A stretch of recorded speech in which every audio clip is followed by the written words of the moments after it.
UP के मेरठ से एक ऐसा हत्याकांड सामने आया है जिसने हर किसी को हैरानी में डाल दिया। जब पड़ोसी पीड़ित परिजनों को चुप करा रहे थे, सांत्वना दे रहे थे, उस समय वहां मौजूद उस महिला का पति दहाड़े मारकर रो रहा था। किसी को कानो कान भी खबर नहीं थी कि जो युवक अपनी पत्नी को खोने के बाद रो रहा है, असल में पूरा खेल उसी का रचा रचाया है। हालांकि युवक ने अपनी पत्नी की हत्या क्यों की, पुलिस और पड़ोसियों के सामने आरोपी युवक ने इतना नाटक क्यों किया और युवक की करतूत का खुलासा कैसे हुआ, चलिए आपको बताते हैं। बता दें कि मेरठ के लिसाड़ी गेट थाना क्षेत्र के मजीद नगर में शुक्रवार सुबह 27 साल की कौसर की उसके पति साकिब ने पेपर कटर से गला रेत कर हत्या कर दी।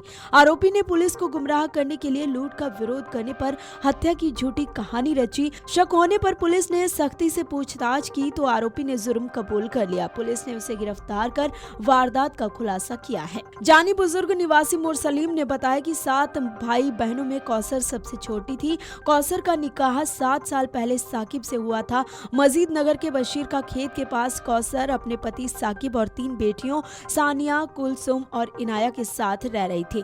वो इसरार के मकान की पहली मंजिल पर किराए पर रह रहे थे। पड़ोसियों ने उनके परिजनों को शुक्रवार सुबह लगभग 8 बजे सूचना दी कि कौसर की गला रेत कर हत्या कर दी गई है। इधर सूचना पर पुलिस और फॉरेंसिक टीम मौके पर पहुंचकर जांच पड़ताल में जुट गए। सीओ कोतवाली अभिषेक पटेल ने बताया कि वारदात के बाद आरोपी ने खून से सने हाथ घर में धोए थे। पुलिस को खून के निशान वहां दिखे। घर का मुख्य दरवाजा बंद था। छत के रास्ते किसी बाहरी व्यक्ति के भी आने की आशंका नहीं थी। मुरसलीम ने अवैध संबंध का विरोध करने पर साकिब पर कौसर की हत्या का आरोप लगाते हुए तहरीर दी।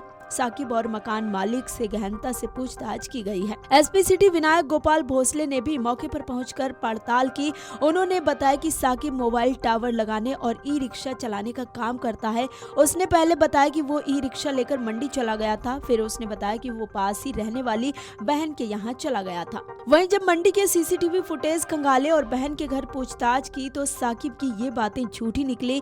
इससे उस पर शक गहराया और सख्ती से पूछताछ की तो उसने बताया कि उसने ही पत्नी की गला रेत कर हत्या की है। आरोपी के खिलाफ हत्या की नामजद प्राथमिकी दर्ज की गई। मौके पे जितने भी लोग थे उनसे पूछताछ की। जब मौके पे स्थिति में ये जाना गया कि घर में कोई फोर्सफुल एंट्री नहीं है और जब वहाँ के जो खून के छींटे हैं वो बाथरूम तक जा रहे तो ये बात स्पष्ट हो गई थी कि कोई करीबी है जिसने यहीं पे इस घटना को अंजाम किया, मतलब अंजाम दिया है। तो पुलिस लगातार उसी दिशा में कार्य कर रही थी। जब पूछताछ के लिए उसके पति से जब सख्ती से पूछताछ किया गया तो शुरुआत की उसने अपने 2 बयान अलग अलग दिए। तो जिसने जो 2 बयान में जो जगह उसने बताई वहाँ पे हमने सीसीटीवी कैमरे चेक करवाए, वहाँ पे उसकी मौजूदगी नहीं पाई गई। तो ये बात स्पष्ट हो गई थी कि ये अपने बयान में झूठा बयान दे रहे हैं। तो फिर वापस पुलिस ने जो भी सख्ती से उससे पूछताछ की उसने फिर अपने द्वारा ही इस घटना को अंजाम देना जाना बताया। साकिब ने पुलिस को पूछताछ में बताया कि बृहस्पतिवार रात गर्मी के कारण पूरा परिवार कमरे में बाहर टीन शेड में सोया था। सुबह लगभग 6 बजे कौसर छोटी बेटी इनाया को लेकर कमरे में चली गई। इसके बाद साकिब भी कमरे में गया और दंपति में विवाद हो गया। कुछ देर बाहर लौटने के बाद उसने कमरे में जाकर देखा तो कौसर सो गई थी। इसी दौरान साकिब ने गला रेत कर कौसर की हत्या कर दी।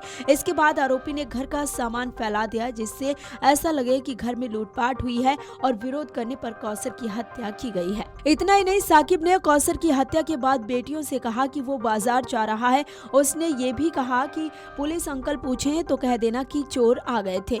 उसके कहे अनुसार ही बेटियों ने मकान मालिक इसरार से नीचे आकर कहा कि पापा को कॉल कर दो। इसरार ने कॉल कर बात कराई तो बेटियों ने कहा कि पापा जल्दी घर आ जाओ। कुछ देर में ही साकिब घर पहुंचा तो उसने फिर हत्या का शोर मचा दिया।